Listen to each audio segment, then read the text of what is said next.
കാണുമ്പോൾ ഉന്നക്കായയാണെന്ന് തോന്നുന്നുണ്ടല്ലേ? എന്നാൽ ഏത്തപ്പഴവും റവയും കൊണ്ടുള്ള ഒരു സ്പെഷ്യൽ ടേസ്റ്റി ആയിട്ടുള്ളൊരു സ്നാക്സ് റെസിപ്പിയാണ് ഇന്നത്തെ വീഡിയോയിൽ കാണിക്കുന്നത്. ഇതിനായിട്ട് ഞാൻ 2 ഏത്തപ്പഴം എടുത്തിട്ടുണ്ട്. നല്ല പഴുത്ത ഏത്തപ്പഴമായിരിക്കും ഇതിന് നല്ലത്. ഞാനിപ്പോൾ അങ്ങനെ 2 ഏത്തപ്പഴം ഈ രീതിയിൽ കട്ട് ചെയ്തെടുത്തിട്ടുണ്ട്.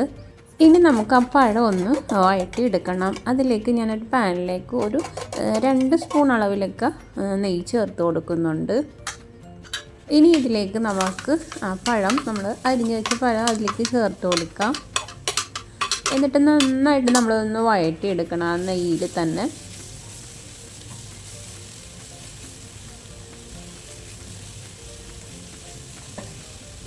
ഇനി ഇതിലേക്ക് ഞാൻ ഒരു കപ്പ് അളവിൽ തേങ്ങ ആണ് ചേർത്ത് കൊടുക്കുന്നത്. തേങ്ങ നമുക്ക് ആവശ്യാനുസരണം ചേർക്കാവുന്നതാണ്. തേങ്ങ എത്ര ചേർക്കുന്ന അത്രയും ടേസ്റ്റി ആയിരിക്കും. എന്നിട്ട് നന്നായിട്ട് ഞാനൊന്ന് വഴറ്റി കൊടുക്കുന്നുണ്ട്. ഈ ഒരു സ്നാക്സ് നല്ല ടേസ്റ്റി ആയിട്ടുള്ളൊരു സ്നാക്കാണിത്. ഇത് നമുക്ക് ആവിയിലായാലും പുഴുങ്ങിയെടുക്കാൻ പറ്റും. അതുപോലെ തന്നെ നമുക്ക് ഓയിൽ ഇത് ഫ്രൈ ചെയ്തെടുക്കാനും പറ്റും. നല്ല ടേസ്റ്റിയാണ്. അതുപോലെ തന്നെ പെട്ടെന്ന് തന്നെ നമുക്ക് ചെയ്തെടുക്കാൻ പറ്റും. ഉന്നക്കായൊക്കെ ഉണ്ടാക്കുന്നതിൽ എളുപ്പം നമുക്ക് ചെയ്തെടുക്കാനും പറ്റും. അതിൽ വ്യത്യസ്തമായിട്ടുള്ള നല്ലൊരു ടേസ്റ്റുമാണിത്. ഈ രീതിയിൽ നമ്മൾ ഒരു തവണ ഉണ്ടാക്കി നോക്കിയാൽ നമ്മൾ പിന്നെ ഉന്നക്കായക്കാട്ടി പിന്നെ ഇതായിരിക്കും നമ്മൾ ചെയ്യുന്നത്. അതുപോലെ തന്നെ നമുക്ക് കണിഞ്ഞ ഏത്തപ്പഴം നല്ല ഒത്തിരി പഴുത്ത ഏത്തപ്പഴം വെച്ചുണ്ടാക്കുന്നതായിരിക്കും നല്ലത്. അതാകുമ്പം കുറച്ച് നല്ല ടേസ്റ്റ് ആയിരിക്കും. അതൊന്ന് നെയ്യിൽ വാടി വരുമ്പം തന്നെ പെട്ടെന്ന് നമുക്കത് വാടി കിട്ടുകയും ചെയ്യും. ഏത്തപ്പഴം വെച്ച് ഒരേ സാധനം നമ്മൾ ഉണ്ടാക്കി മടുക്കുമ്പോൾ ഇതുപോലെ വ്യത്യസ്തമായിട്ടുള്ള വെറൈറ്റി സ്നാക്സൊക്കെ ഉണ്ടാക്കി കഴിക്കുമ്പോൾ എല്ലാവർക്കും ഇഷ്ടപ്പെടും.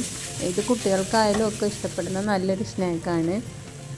ഇതിലേക്ക് പഞ്ചസാരയും മധുരത്തിന് ആവശ്യമായിട്ടുള്ള പഞ്ചസാരയും ചേർത്ത് കൊടുക്കാം. അതുപോലെ തന്നെ ഏലക്കായ് ഇതും കൂടെ ഞാനൊന്ന് പൊടിച്ചാണ് ചേർത്ത് കൊടുത്തേക്കുന്നത്. ഏലക്കയൊക്കെ ഒന്ന് പൊടിയാൻ വേണ്ടിയിട്ട് പഞ്ചസാരയുടെ കൂട്ടത്തിൽ പൊടിച്ച് ഞാൻ ചേർത്ത് കൊടുത്തേക്കുന്നതാണ്. എന്നിട്ട് നന്നായിട്ട് നമുക്ക് അതിലൊന്ന് മിക്സ് ചെയ്തെടുക്കാം. പഞ്ചസാരയും കൂടെ ആകുമ്പോഴത്തേനും ഒന്നും കൂടെ ഒന്ന് ലൂസായിട്ട് ഒന്നും കൂടെ ഒന്ന് ആ പഴമൊക്കെ ഒന്ന് കുഴഞ്ഞ് കിട്ടും. നല്ല രീതിയിൽ തന്നെ വെന്ത് കിട്ടും. നല്ല പഴുത്ത പഴമാകുമ്പോൾ പെട്ടെന്ന് തന്നെ നമുക്കത് ഉടഞ്ഞ് കിട്ടും. ഇത് ഇച്ചിരി പഴുപ്പ് കുറഞ്ഞ പഴമായതുകൊണ്ടാണ് പെട്ടെന്ന് അത് വഴണ്ടി വരാനായാലും താമസം എടുക്കുന്നത്.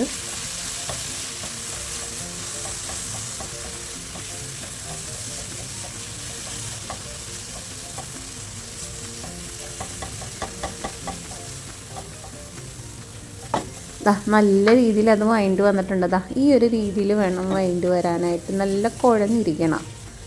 എല്ലാ തേങ്ങായും ആയാലും എല്ലാം നല്ല മിക്സായി വരുന്ന രീതിയിൽ വേണം നമ്മൾ ചെയ്തെടുക്കാൻ. ഇനി നമുക്കിതൊന്ന് തണുക്കാനായിട്ടൊന്ന് മാറ്റി വെക്കണം.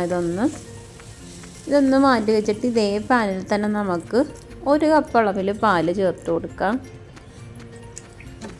ഞാൻ 1/2 കപ്പ് പാലും 1/2 കപ്പ് വെള്ളവും കൂടെ ആയിട്ടാണ് ചേർത്ത് കൊടുത്തേക്കുന്നത്. എന്നിട്ട് നമുക്കിതിൽ ഒരു 1/2 കപ്പ് വരുന്ന രീതിയിൽ റവ ചേർത്ത് കൊടുക്കാം. റവ പെട്ടെന്ന് അത് കുറുകി കിട്ടും. റവ നന്നായിട്ടത് വെന്ത് മുകളിലോട്ട് വരുന്നുണ്ട്. അത് നല്ല രീതിയിൽ നമ്മൾ അത് മിക്സ് ചെയ്ത് കൊടുക്കണം. ആ പാലിൽ കിടന്ന് റവ വെന്ത് നല്ല കുഴഞ്ഞു വരണം. അത്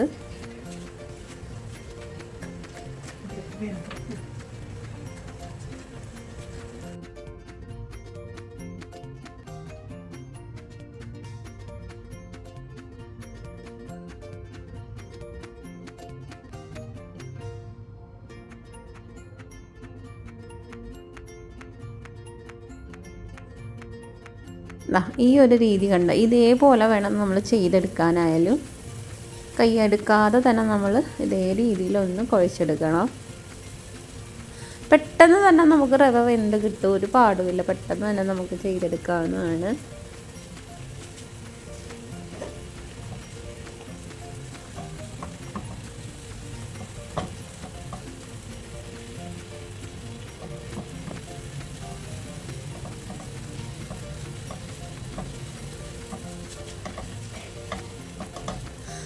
നല്ല രീതിയിൽ തന്നെ റവ വെന്ത് നല്ല രീതിയിൽ ഇത് കുഴഞ്ഞു വന്നിട്ടുണ്ട്.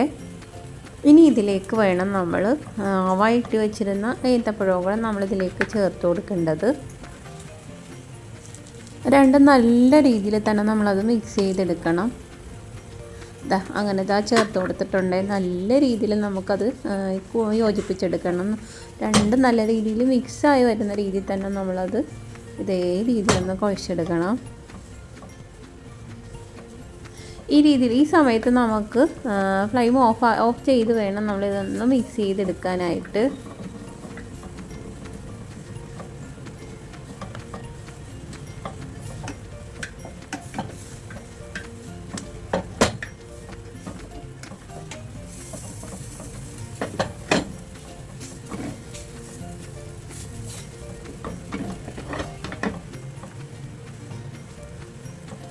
ഇത് നമുക്ക് ഏത് ഷേപ്പിലായാലും നമുക്ക് ആവിയിൽ വേവിച്ചെടുക്കാനും പറ്റുന്ന നല്ലൊരു സ്നാക്കാണ് ഇത്. ഏത് ഷേപ്പ് പിടിച്ച് നമുക്കും ഒരു ബോളിൻ്റെ ഷേപ്പ് ആയാലും അങ്ങനെ ചെയ്ത് നമുക്ക് ആവിത്തട്ടിൽ വെച്ച് ആവി കയറ്റി എടുക്കാൻ പറ്റും. എണ്ണയില്ലാത്ത രീതിയിലായാലും നമുക്ക് ഈ ഒരു സ്നാക്സ് ചെയ്തെടുക്കാൻ പറ്റും. എണ്ണയിലിട്ട് ഫ്രൈ ചെയ്താലും അതും നല്ല ടേസ്റ്റി ആയിരിക്കും. ഞാനിപ്പം ഇതിപ്പോൾ എണ്ണയിലാണ് ഞാൻ ഈ ഒരു സ്നാക്സ് ഫ്രൈ ചെയ്തെടുക്കുന്നത്. കുറച്ച് എണ്ണയിൽ ഫ്രൈ ചെയ്തെടുക്കും, കുറച്ച് ഇതുപോലെ സ്റ്റീം ചെയ്തെടുക്കും. അങ്ങനെ നന്നായിട്ടത് മിക്സായിട്ട് വന്നിട്ടുണ്ട്. ഇനി നമുക്ക് ചെറിയ ചൂടിൽ തന്നെ നമുക്കിത് നമ്മുടെ ഇഷ്ടാനുസരണം ഒരു ഷേപ്പിൽ നമ്മളിത് പിടിച്ചെടുക്കുക. ഇത് ബോൾ ഷേപ്പ് ആയാലും നമുക്കത് അങ്ങനെ ആയാലും പിടിച്ചെടുക്കാം. അതുമല്ല ഉന്നക്കായുടെ ഷേപ്പിൽ നമ്മളിപ്പോൾ ഉന്നക്കായ ഉരുട്ടിയെടുക്കുന്ന ഇങ്ങനെ ആ രീതിയിലായാലും നമുക്കത് ചെയ്തെടുക്കാം. ഞാൻ ഈ ഒരു ഷേപ്പിലാണ് ഞാൻ എല്ലാം അങ്ങനെ ചെയ്തെടുത്തേക്കുന്നത്. അങ്ങനെ ഞാനൊരു പാനിലേക്ക് കുറച്ച് ഓയിൽ ഒഴിച്ചിട്ടുണ്ട്. ഇനി ഇതിലേക്ക് ഞാൻ അത് ഫ്രൈ ചെയ്തെടുക്കുന്നുണ്ട്. ഇതിന് ഒത്തിരി ഓയിലിൻ്റെ ആവശ്യവുമില്ല, കുറച്ച് ഓയിൽ മാത്രം ചേർത്ത് കൊടുത്താൽ മതി. ഇതിൽ എല്ലാ സാധനങ്ങളും നല്ല രീതിയിൽ വെന്തതാണ്. അതുകൊണ്ട് ഒത്തിരി നേരം നമുക്കത് കുക്കിങ്ങിൻ്റെ ആവശ്യവും വരുന്നില്ല. നമുക്ക് ഈ ഒരു സൈഡൊന്ന് മുരിഞ്ഞ് കിട്ടിയിട്ട് അടുത്ത സൈഡ് തിരിച്ചിട്ട് കൊടുക്കുക. ഈ രീതിയിൽ നല്ല മുരിച്ചെടുക്കുമ്പോൾ നല്ല ടേസ്റ്റി ആയിരിക്കും. ആ പൊറോക്ക നല്ല ക്രിസ്പി ആയിട്ടിരിക്കുമ്പോൾ തന്നെ കഴിക്കാൻ നല്ല ടേസ്റ്റാണ്. ഉന്നക്കായ എപ്പോഴും ഉണ്ടാക്കുന്നവർ ഒരു തവണ ഈ രീതിയിലൊന്ന് ട്രൈ ചെയ്ത് നോക്കൂ, എല്ലാവർക്കും ഇഷ്ടപ്പെടും. പിന്നെ നിങ്ങൾ ഇതായിരിക്കും എപ്പോഴും ഉണ്ടാക്കുന്നത്. വളരെ എളുപ്പമാണ് നമുക്കിത് ചെയ്തെടുക്കാനായാലും.